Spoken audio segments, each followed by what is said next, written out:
BC 930년 지혜의 대명사로 불렸던 솔로몬 왕이 죽었습니다. 솔로몬은 매우 지혜로운 왕으로 주변 많은 나라들에게 소문이 자자했던 그런 왕입니다. 열왕기상으로 갑니다. 열왕기상 10장 1절입니다. 함께 읽겠습니다. 시작. 스바의 여왕이 여호와의 이름으로 말미암은 솔로몬의 명성을 듣고 와서 어려운 문제로 그를 시험하고자 하여. 아멘. 스바의 여왕이 솔로몬을 찾아왔다고 성경은 말씀합니다. 여기서 말씀하고 있는 이 스바라는 나라가 어느 곳에 위치하고 있는지 정확한 정보는 우리에게 없습니다. 유대 역사학자 요세푸스는 이 스바라는 나라가 아마도 이집트이거나 아니면 에티오피아였을 것이다, 이렇게 적고 있습니다. 그러나 많은 구약신학자들과 역사를 연구하는 사람들은 요세푸스의 이론에 썩 동의하지 않습니다. 그보다 좀 더 사람들의 지지를 받는 이론은 아마도 아덴만 북쪽에 있는 예멘 정도 나라에 아마 위치했던 나라들이 아니었을까, 이렇게 생각합니다. 중요한 것은 그곳이 어디냐가 아니라 거기서 왕이 솔로몬을 찾아왔고 그 이유는 솔로몬의 지혜에 대한 명성을 들었기 때문이라고 성경은 말씀합니다. 그리고 3절 보세요. 10장 3절, 열왕기상 10장 3절 같이 봅니다. 시작. 솔로몬이 그가 묻는 말에 다 대답하였으니 왕이 알지 못하여 대답하지 못한 것이 하나도 없었더라. 아멘. 솔로몬 왕은 스바 여왕이 질문하는 모든 것에 하나도 막힘없이 대답을 했다는 겁니다. 매우 지혜로웠다는 증거죠. 그와 같이 수많은 사람들이 부러워했던 이 솔로몬 왕의 지혜라는 것이 어떤 종류의 지혜였는지에 대해서 성경이 우리에게 추측할 수 있는 근거를 말씀하고 있습니다. 열왕기상 3장으로 갑니다. 3장 11절 말씀. 열왕기상 3장 11절 시작. 이에 하나님이 그에게 이르시되 내가 이것을 구하도다. 자기를 위하여 장수를 구하지 아니하며 부도 구하지 아니하며 자기 원수의 생명을 멸하기도 구하지 아니하고 오직 송사를 듣고 분별하는 지혜를 구하였으니. 아멘. 11절 맨 마지막에 보세요. 이렇게 말씀합니다. 오직 송사를 듣고 분별하는 지혜를 솔로몬이 구했다는 겁니다. 송사를 듣고 분별하는 지혜라는 것은 다른 말로 하면 재판하는 지혜라는 거예요. 그래서 솔로몬이 지혜로웠다는 것에 대해 성경이 말씀하면서 그가 지혜로웠던 증거를 두 애기 엄마가 애기 하나 놓고 서로 자기 애기라고 주장하는 이야기에 대해서 솔로몬이 판결하는 내용을 성경이 소개합니다. 그러면서 솔로몬이 이렇게 지혜로운 사람이었다 말씀하고 있다는 거죠. 그러니까 솔로몬이 받았던 지혜는 모든 면에서 완벽한, 아주 조금도 흠이 없는 그런 지혜를 의미하는 것이 아니라 상당 부분 재판과 관련되어져 있는 지혜를 받았다는 거죠. 결국 시간이 흐르면서 이 지혜로웠던 솔로몬도 스포일하게 됩니다. 변절했다는 거죠. 하나님의 말씀과는 정반대로 어리석은 길로 그가 가기 시작한 겁니다. 그렇게 미련한 모습으로 하나님 앞에 범죄하는 솔로몬을 향해서 하나님은 선지자 아히야를 통해 말씀합니다. 경고의 말씀이죠. 열왕기상 11장 31절 32절 말씀입니다. 열왕기상 11장 31절 32절 함께 보겠습니다. 시작. 여로보암에게 이르되 너는 10조각을 가지라. 이스라엘의 하나님 여호와의 말씀이 내가 이 나라를 솔로몬의 손에서 찢어 빼앗아 10지파를 내게 주고 오직 내 종 다윗을 위하고 이스라엘 모든 지파 중에서 택한 성읍 예루살렘을 위하여 한 지파를 솔로몬에게 주리니. 아멘. 아히야라고 하는 사람이 자신의 옷을 찢으면서 여로보암이라고 하는 사람 앞에서 예언을 하고 있는 거예요. 이렇게 찢어지는 이 옷처럼 이스라엘이 찢어질 거다. 그리고 10조각을 솔로몬의 부하였던 여로보암에게 주면서 너는 10지파의 왕이 될 것이고 한 지파만 솔로몬에게 줄 거야. 여기 솔로몬이라고 하는 이 단어는 솔로몬의 후예를 의미합니다. 솔로몬의 후손을 지칭하는 거죠. 그러면 하나님은 왜 나라를 그렇게 찢으시겠다고 말씀하고 계시는지 33절에서 말씀합니다. 33절 같이 봅니다. 시작. 이는 그들이 나를 버리고 시돈 사람의 여신 아스타롯과 모압의 신 그모스와 암몬 자손의 신 밀곰을 경배하며 그의 아버지 다윗이 행함 같지 아니하여 내 길로 행하지 아니하며 나 보기에 정직한 일과 내 법도와 내 율례를 행하지 아니함이니라. 아멘. 많은 것을 말씀하세요. 거기 33절 첨을 보세요. 이는 왜냐하면 왜 이 나라를 갈기갈기 찢어서 하나님께서 다른 사람에게 주고 한 지파만 솔로몬의 후예들에게 주신다고 말씀하고 있느냐? 그 이유는, 그리고 긴 말씀을 하고 있습니다. 그 이유를 한 단어로 하면 뭐라고 설명할 수 있을까요? 우리가 33절을 읽었는데 33절을 4개의 글자로 줄여보세요. 뭐가 되겠습니까? 우상숭배라는 거예요.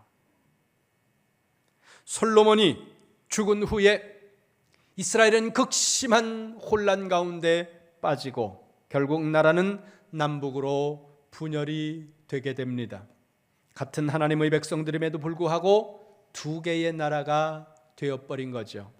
그리고 208년이 지난 BC 722년에 아수르라고 하는 저 북방의 강력한 제국을 통해서 북쪽 이스라엘이 먼저 멸망을 당했습니다.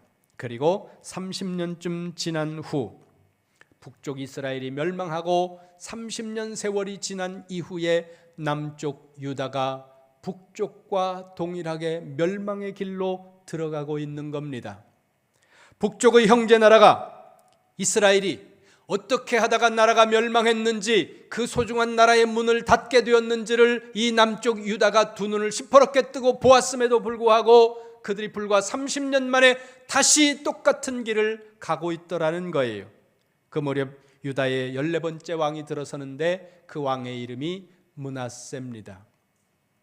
므낫세의 아버지는 히스기야라는 아주 유명하고 탁월한 왕이었습니다. 남쪽 유다의 345년이라고 하는 긴 시간 동안 하나님이 보시기에 가장 하나님의 마음에 합했던 다윗과 같은 길로 간 왕이 2명 있는데 그 2명 중에 한 명이 히스기야고 다른 한 명이 요시야입니다. 특별히 므낫세의 아버지 히스기야는 29년이라는 시간 동안 유다의 왕으로 있으면서 하나님이 보시기에 가장 기쁜 일들을 행했을 뿐만 아니라 일반 역사적으로 보았을 때도 예루살렘과 유다를 강건한 나라로 만들기 위해 매우 힘썼던 그런 왕입니다. 지금도 예루살렘에 가면 이 히스기야가 만들어 놓은 수로가 지금도 그대로 보존이 됩니다. 예루살렘은 해발이 높은 지역에 있습니다. 해발이 높다는 것은 약점을 가지고 있는데 지금은 아니지만 그 당시에는 물을 얻기가 어렵다는 겁니다. 예루살렘이 적국의 군대에 의해서 포위가 되면 그 안에서 물을 구하는 것이 아주 심각한 문제에 빠지는 거죠. 히스기야는 생각한 거예요. 외국이 쳐들어와서 예루살렘을 포위했다고 하더라도 우리가 안에서 견딜 수 있기 위해서는 물이 필요하다. 그래서 저 북쪽에서 물을 끌어오기 위해서 수로를 파는데 땅 밑으로 수로를 팝니다. 긴 수로를 파서 지금도 성지순례를 가면 사람들이 그 수로 속에 들어가서 그 수로를 구경할 만큼 큰 수로를 파요. 국가적으로도 보아도 그리고 영적으로 보아도 매우 탁월한 그런 사람이 히스기야였는데 그 탁월한 왕의 뒤를 이어서 므낫세라는 아들이 왕이 되었는데 너무도 터무니없는 왕이 되어버렸다는 거예요. 히스기야와 같은 집안에서 유다 역사의 가장 악한 왕 므낫세가 나오는데 아쉽게도 이 므낫세가 345년 유다 역사의 제일 오랜 시간 동안 왕위에 앉아있는 사람이라는 거죠. 이게 또한 아이러니예요. 성경 봅니다. 역대하 33장입니다. 1절입니다. 역대하 33장 1절. 므낫세가 왕위에 오를 때의 나이가 12세라 예루살렘에서 55년 동안 다스리며. 아멘. 성경은 북쪽 이스라엘에 19명의 왕이 있었고 남쪽 유다에 20명의 왕이 있었습니다. 도합 39명의 왕이 이스라엘과 유다를 다스렸는데 그 왕들을 평가할 때 하나님이 평가하는 기준이 두 가지가 있다는 거예요. 표현이 두 가지가 있다는 겁니다. 열왕기하 22장 2절로 갑니다. 열왕기하 22장 2절 말씀. 요시야가 여호와 보시기에 정직히 행하여 그의 조상 다윗의 모든 길로 행하고 좌우로 치우치지 아니하였더라. 아멘. 거기 2절 중간에 보세요. 다윗의 모든 길로 행하고, 여기 다윗의 길로 행했다라는 이 말씀은 최고의 칭찬입니다. 하나님께서 그 왕을 가장 칭찬하는 표현이 바로 이거예요. 그는 다윗의 길로 행했다. 여러분, 하나님이 보시기에 여러분들이, 그리고 여러분의 자녀들이 다윗의 길로 행하는 여러분과 자녀들이 되시기를 주님의 이름으로 축원합니다. 남쪽 유다 왕국에는 20명의 왕 중에 8명이 칭찬을 받는데 그 8명 중에 다윗의 길로 행했다 이렇게 칭찬받는 왕은 히스기야와 말씀드린 대로 요시야라는 왕이었다는 거죠. 반대로 책망받는 왕이 있습니다. 열왕기상으로 갑니다. 열왕기상 22장 51절 52절 말씀입니다.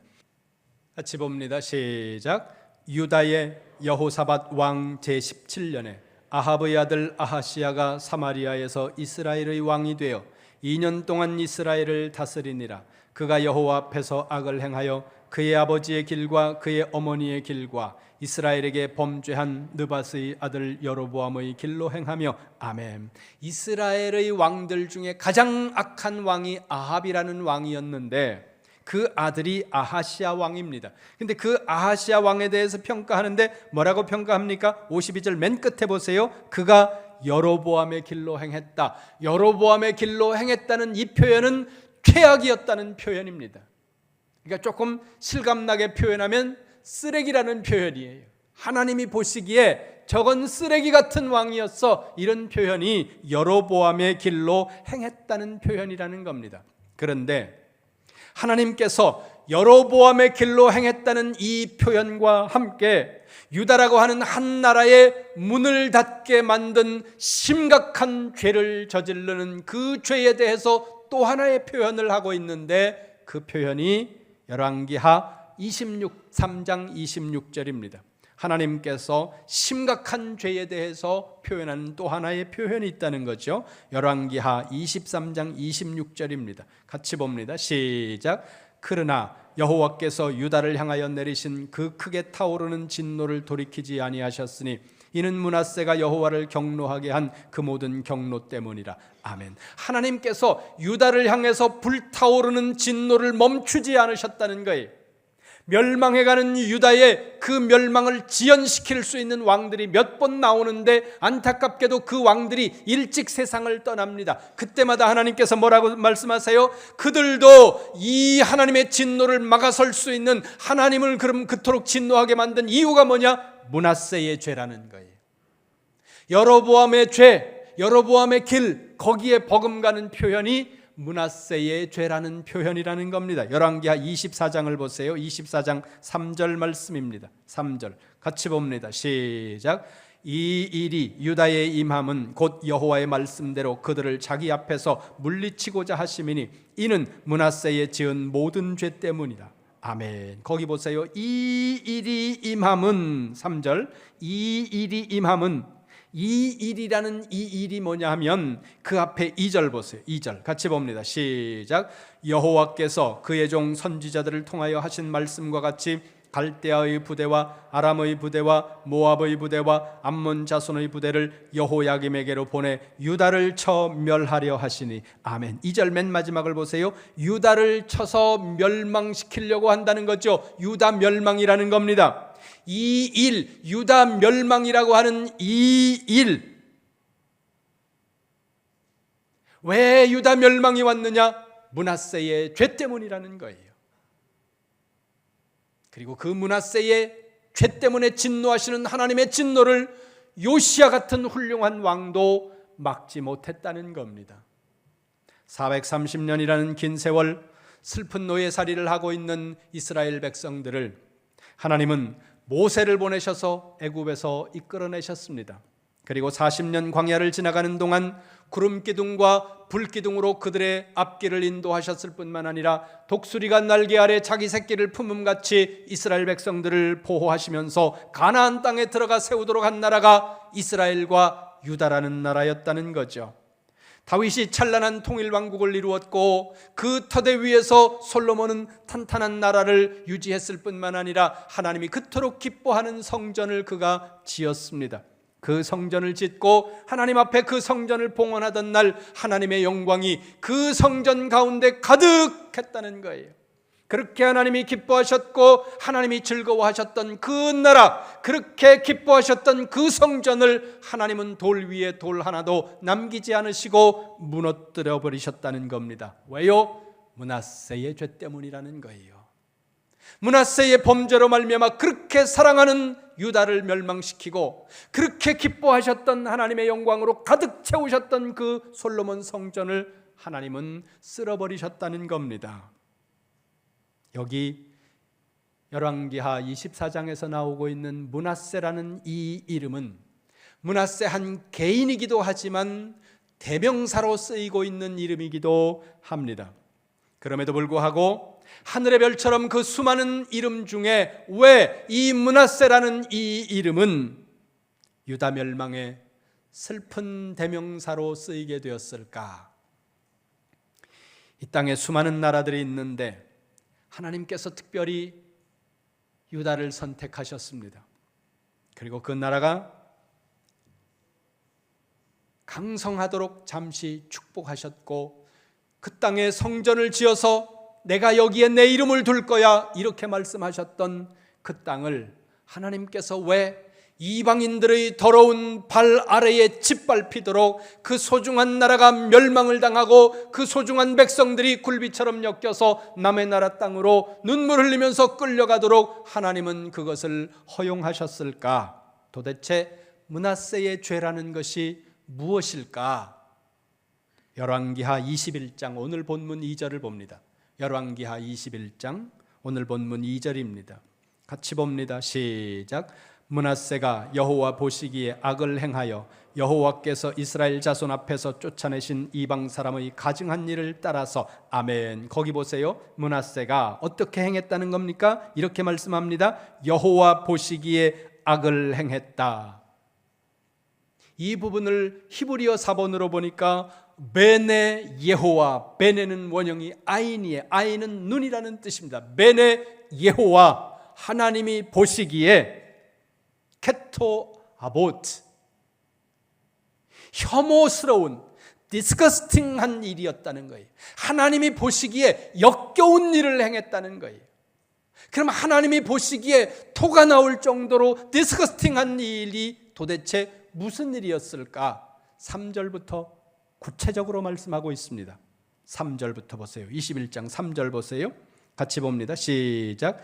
그의 아버지 히스기야가 헐어버린 산당들을 다시 세우며 이스라엘의 왕 아합의 행위를 따라 바알을 위하여 제단을 쌓으며 아세라 목상을 만들며 하늘의 1월 성신을 경배하여 섬기며 아멘. 4절 건너뛰어서 5절과 6절을 먼저 봅니다. 5절 6절 시작.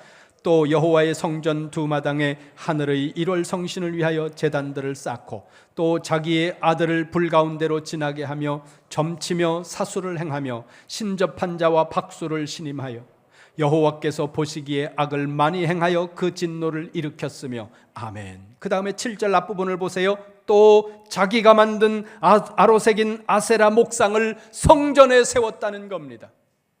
이게 누구라고요? 이게 므낫세의 행위였다는 겁니다.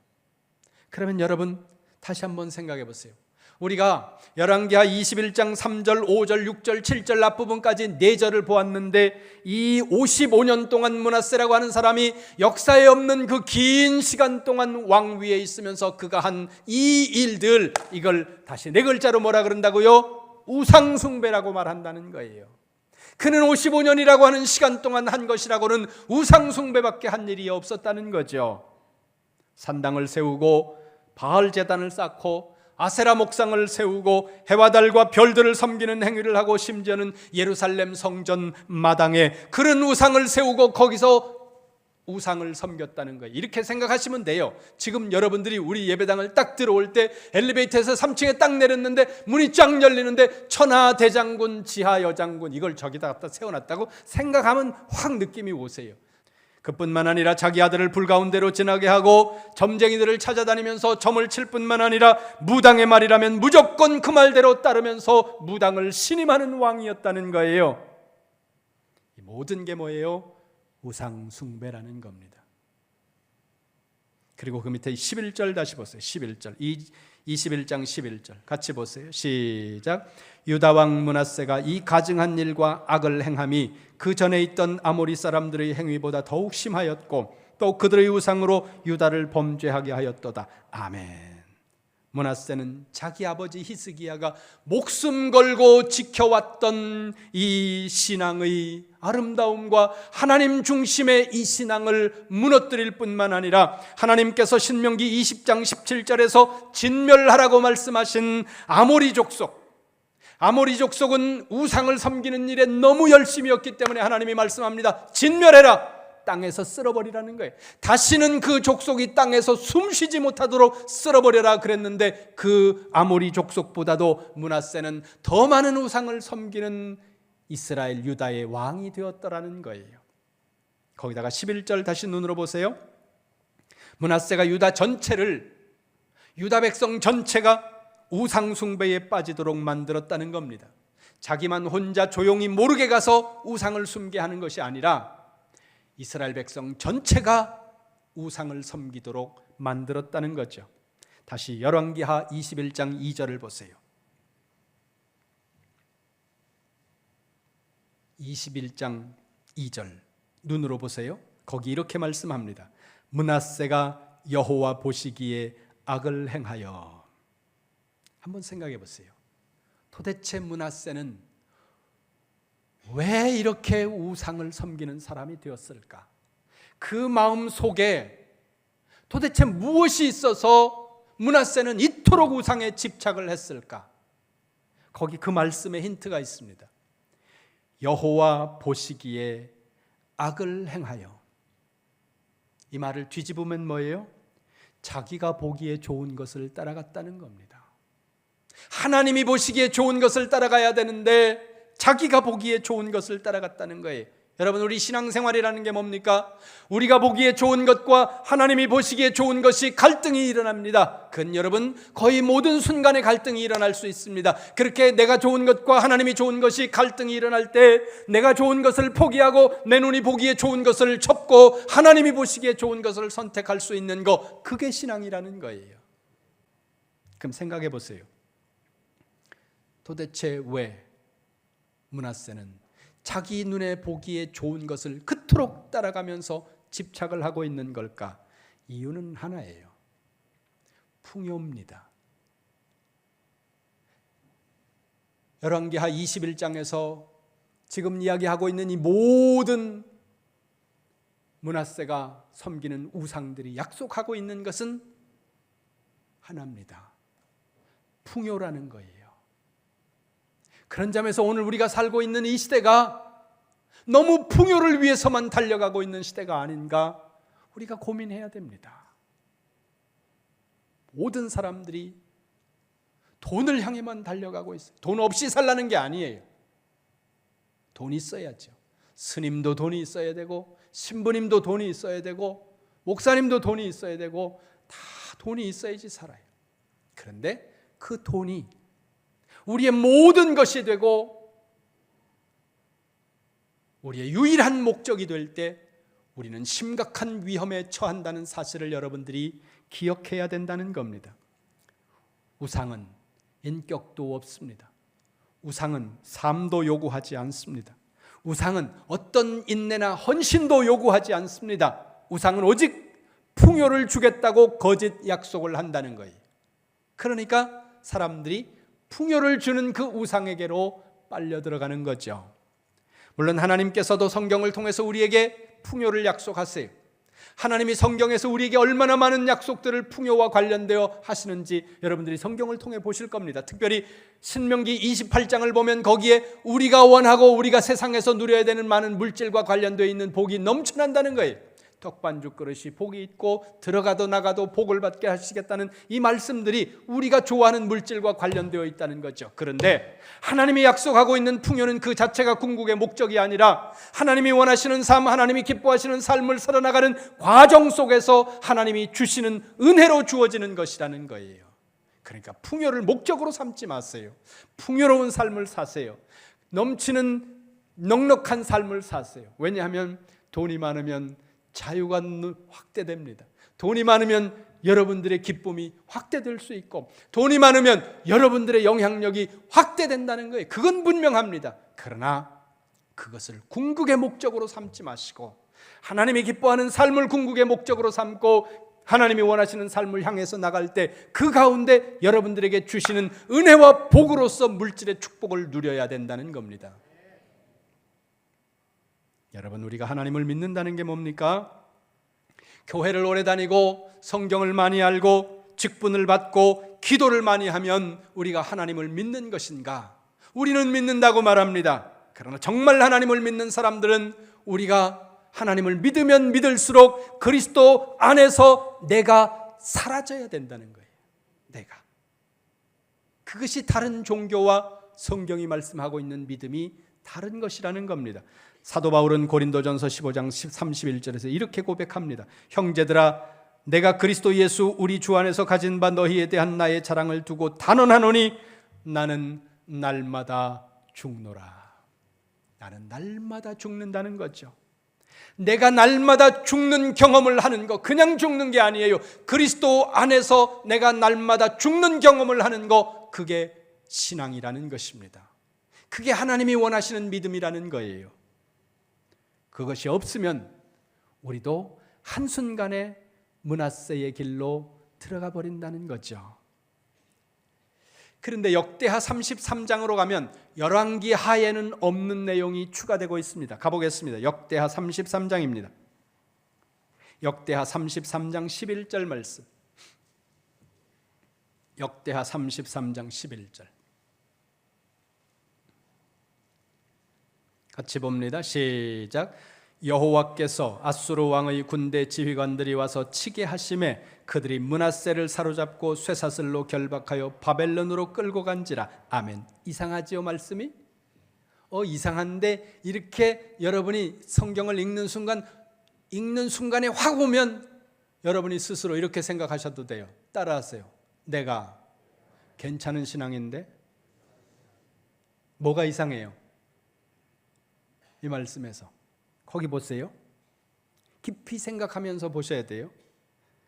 아수르 왕의 군대 지휘관이 침략을 했는데 므낫세가 사로잡혀가는 곳이 바벨론이라고 말씀하고 있다는 거죠. 왜 이렇게 말씀을 하고 있을지 그것에 대해서 설명하고 있지 않습니다. 유다는 4번에 걸쳐 바벨론에게 포로로 백성들이 끌려가는데 첫 번째 끌려가는 것이 BC 605년 여호야김이 왕이 된 지 11년째 되던 해에 첫 번째 포로로 유다 백성들이 끌려갑니다. 그런데 오늘 우리가 읽고 있는 이 므낫세 사건은 그보다 40년 앞이라는 거예요. 근데 지금은 이 부분이 왜 이런지를 밝히는 시간이 아니니까 이건 스킵하고 넘어가도록 하겠습니다. 다시 역대하 33장 12절을 봅니다. 역대하 33장 12절 같이 봅니다. 시작. 그가 환난을 당하여 그의 하나님 여호와께 간구하고 그의 조상들의 하나님 앞에 크게 겸손하여 아멘. 므낫세 왕이, 이 악한 왕이 유다라고 하는 나라를 멸망시키도록 하나님이 진노하시는 그 진노를 멈추지 못하게 만든 이 므낫세 왕이 바벨론에 끌려갔다는 거예요. 근데 그 끌려간 자리에서 하나님 앞에 기도했다는 거예요. 그리고 겸손하게 되었다는 것입니다. 이걸 우리는 두 글자로 뭐라 그래요?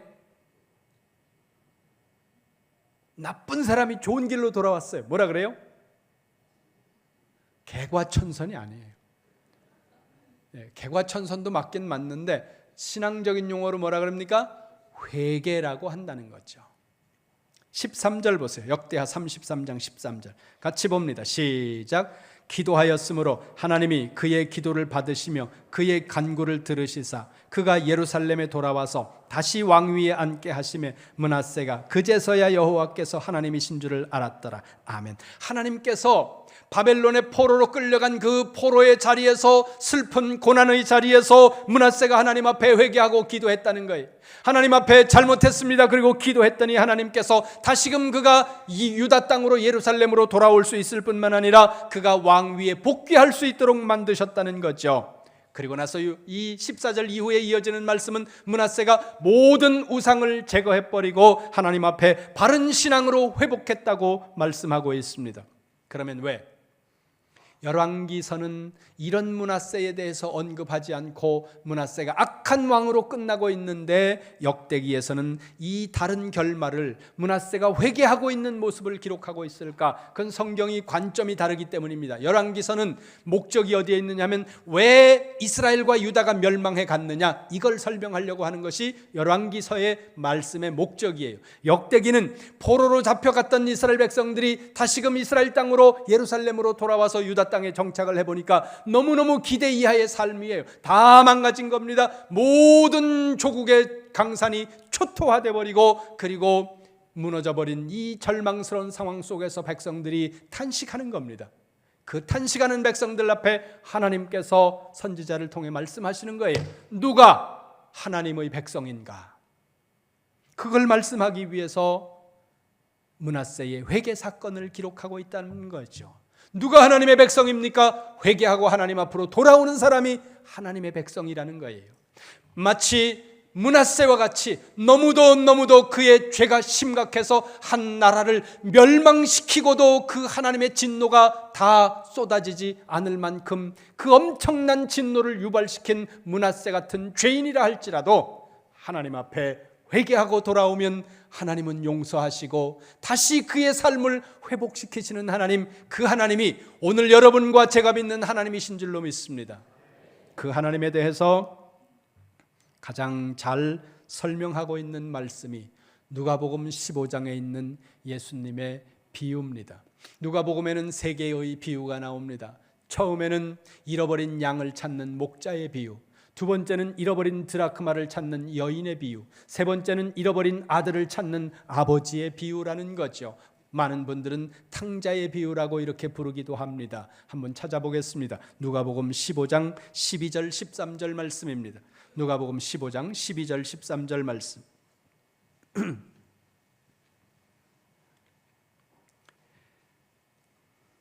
함께 읽습니다. 시작. 그 둘째가 아버지에게 말하되 아버지여 재산 중에서 내게 돌아올 분깃을 내게 주소서 하는지라. 아버지가 그 살림을 각각 나눠 주었더니 그 후 며칠이 안 되어 둘째 아들이 재물을 다 모아가지고 먼 나라에 가서 거기서 허랑방탕하여 그 재산을 낭비하더니. 아멘. 아버지에게 자신의 몫의 유산을 미리 받은 둘째 아들은 자신이 받은 재물을 가지고 아버지로부터 멀리 떠나버렸습니다. 그리고는 형의 말에 의하면 장녀들과 어울리면서 아버지의 모든 재산을 다 낭비해버렸다는 거죠. 그리고는 마침내 뉘우치고 아버지에게로 돌아오는데 21절 22절입니다. 21절 22절 같이 봅니다. 시작. 아들이 이르되 아버지 내가 하늘과 아버지께 죄를 지었사오니 지금부터는 아버지의 아들이라 일컬음을 감당하지 못하겠나이다 하나 아버지는 종들에게 이르되 제일 좋은 옷을 내어다가 입히고 손에 가락지를 끼우고 발에 신을 신기라. 아멘. 아버지가 주신 재산을 장녀들과 다 낭비해버린 이 둘째 아들은 살아갈 방법이 없고 소망이 없어서 아버지 집으로 돌아오기는 하는데 이제는 내가 아버지의 아들이 아니라 아버지 집의 노비로 밥만 세끼 얻어먹으면서 살도록 하나님이 아버지가 허락하면 내가 아버지의 집에서 얹혀 살아야지, 그런 마음으로 돌아온다는 거예요. 그런데 돌아오는 둘째 아들을 바라보면서 아버지가 달려나가서 가장 좋은 옷을 입히고 손에 아들이라는 이 표식을 한 반지를 끼워주셨다는 겁니다. 이 아버지가 우리 하나님이라는 거예요. 우리가 어떠한 죄 가운데 탄식하고 어떠한 극악무도한 죄 가운데 놓여 있을지라도 회개하고 하나님 앞으로 돌아오기만 하면 하나님은 다시금 하나님의 아들됨을 회복시켜 주신다고 하는 약속을 믿으시기를 주님의 이름으로 축원합니다. 여러분, 이 세상 그 누구도 그 무엇도 우리를 하나님의 사랑으로부터 끊을 수 없다고 사도 바울은 로마서 8장에서 선언하고 있습니다. 보겠습니다. 로마서 8장 35절입니다. 신약성경 로마서 8장 35절, 저 뒤쪽으로 넘어가서 보겠습니다. 로마서 8장 35절 말씀 같이 봅니다. 시작. 누가 우리를 그리스도의 사랑에서 끊으리요? 환난이나 곤고나 박해나 기근이나 적신이나 위험이나 칼이랴. 아멘. 누가 우리를 그리스도의 사랑에서 끊으리요? 아무것도 끊을 수 없다는 겁니다. 그 뒤에 38절 39절 봅니다. 시작. 내가 확신하노니 사망이나 생명이나 천사들이나 권세자들이나 현재일이나 장래일이나 능력이나 높음이나 깊음이나 다른 어떤 피조물이라도 우리를 우리 주 그리스도 예수 안에 있는 하나님의 사랑에서 끊을 수 없으리라. 아멘. 이 말씀 요대로 믿으시기를 주님의 이름으로 축원합니다. 축원합니다. 바울이 말합니다. 나는 확신한다. 다른 사람 어떨지 생각하지 마세요. 저 사람이 믿을까? 저 사람 구원받았을까? 신경 쓰지 마시라는 거예요. 여러분 스스로 나는 확신한다. 이 확신 위에 서시기를 바랍니다. 무슨 확신이에요? 사망, 죽음도 나를 하나님의 사랑에서 끊을 수 없고, 생명도, 천사도, 대통령도, 왕도, 권세자도 그 누구도 나를 하나님의 사랑에서 끊을 수 없어. 나는 하나님의 사람이야. 이 믿음 가지시기를 주님의 이름으로 축원합니다. 이 하나님 앞에 회개하고 돌아오는 사람, 그 사람은 누구든 주님께서 다시금 회복시키신다고 오늘 본문에서 약속하고 있습니다. 므낫세라는 이름은 유다라는 한 나라를 멸망의 구렁텅이로 몰아넣은 대명사가 된 부끄러운 이름이었고 슬픈 인생이었습니다. 자신의 탐욕을 채우기 위해 이방인들도 섬기지 않는 온갖 우상을 성전 안에서, 자기의 가정 안에서, 온 나라 안에서 섬김으로 말미암아 나라를 멸망의 구렁텅이로 몰아넣었던 사람. 그런데 나라를 멸망시킨 죄인이라 하더라도 하나님 앞에 회개하고 돌아오면 하나님은 그를 하나님의 자녀로 받아주시고 용납하시고 그리고 회복시키시는 하나님이라고 오늘 성경은 우리에게 말씀합니다. 그런데요, 여러분, 이 말씀이 죄를 가볍게 보라는 의미가 아니에요. 회개하면 되지? 아니에요. 죄는 모양이라도 버리라고 성경이 말씀합니다. 죄처럼 생기기만 했어도 두려워하라는 거예요. 죄보다 더 무서운 것은 회개하지 않음입니다. 마지막으로 성경 한 권만 더 봅니다. 진짜 마지막이에요. 역대하 7장입니다. 역대하 7장 14절 말씀. 이 말씀은 여러분이 다 외워버리세요. 저는 모든 기도하는 시간에 이 말씀을 몇 번씩 반복해서 암송합니다. 특별히 나라를 위해서 기도할 때, 기도가 어떨 때 잘 안 될 때가 있지 않습니까? 그러면 이 말씀만 계속 암송하는 거예요. 같이 봅니다. 시작. 내 이름으로 일컫는 내 백성이 그들의 약한 길에서 떠나 스스로가 낮추고 기도하여 내 얼굴을 찾으면 내가 하늘에서 듣고 그들의 죄를 사하고 그들의 땅을 고치리라. 아멘. 여러분, 하나님이 약속하세요. 내 이름으로 일컫는 내 백성이 그 악한 길에서 떠나 스스로 기도하고 겸비하여 내 얼굴을 구하면 내가 하늘에서 듣고 그 죄를 사하며 그 땅을 고치리라. 하나님의 백성인 우리가 하나님 앞에 기도해야 된다는 거예요. 특별히 여러분, 내 안에 므낫세가 없는지를 살펴보시기 바랍니다. 오늘 우리가 어떤 우상의 모양을 만들어서 집안에다 놓고 교회에다 놓고 이렇게 우상을 섬기는 사람들은 없습니다. 여러분들이 전보러 다니고 여러분들이 무장집 찾아가서 구슬하고 그러는 사람들이 우리 이룸교회는 없기를 원하고 없을 것이라고 믿습니다. 그러나 우리가 하나님 눈에 보시기에 좋은 것을 따라가지 않고 내 눈에 보기에 좋은 것만을 찾아 구하면서 따라가다 보면 우리도 모르는 사리에 아주 교묘한 므낫세라고 하는 죄에 빠질 수 있다는 것입니다. 1953년 7월 27일 이 땅에 일어났던 슬픈 전쟁이 3년 만에 휴전에 들어갔습니다. 그리고 70년이 흐르면서 우리는 세계에서 13번째 경제 규모의 대국이 되었고 세계에서 5번째라고 하는 군사 강국이 되었습니다. 그러나 잊지 마셔야 됩니다. 우리나라의 경제 규모가 크다는 것이, 우리나라가 군사력이 강하다는 이것이 이 나라의 역사가 내일도 내년에도 지속되는 것을 보장하는 것이 아니라는 거예요. 세상 사람들은 그렇게 믿는다고 하더라도, 세상 사람들은 그렇게 안다고 하더라도, 오늘 우리는 하나님의 말씀을 알고 있고 하나님을 믿는 오늘 우리는 그것이 우리 민족과 이 나라를 계속적으로 지켜주시는 보장이 아니라, 우리가 므낫세의 길로 가지 않을 때, 우리가 하나님의 말씀을 붙들고 하나님의 약속을 붙들고 끊임없이 하나님 앞에 돌아와 회개하며 기도하고 우리 스스로를 겸비할 때, 우리 스스로를 낮추며 하나님 앞에서 살아가는 성도들이 있을 때, 하나님은 이 땅을 계속적으로 존재하게 하시고 영광스러운 우리의 조국이 인류의 역사 가운데 이렇게 세계 가운데 높이 이름이 날려진 적이 없었던 이 때를 계속 유지시켜 주실 줄로 믿습니다. 지금은 하드 파워가 아니라 소프트 파워가 세계를 지배한다 그럽니다. 하드 파워는 여러분이 아는 대로 군사력이, 전쟁할 수 있는 무기와 군대와 이런 게 하드 파워입니다. 소프트 파워는 지금 우리 한국의 걸그룹이라든가 K-팝이라든가 이런 것들이 이제 소프트 파워입니다.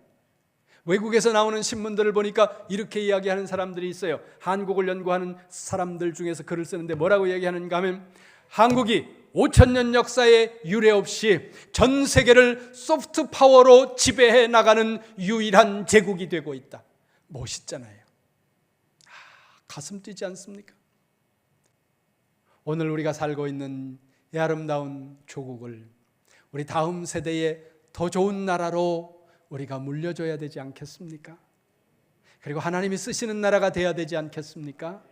그러기 위해 우리 안에 므낫세의 길로 가는 것들이 없고, 우리가 므낫세와 같은 죄에 빠지지 않고 하나님 앞에 끊임없이 우리 스스로를 겸비하며 낮추어 기도하는 여러분과 우리 한국교회가 되시기를 주님의 이름으로 축원합니다.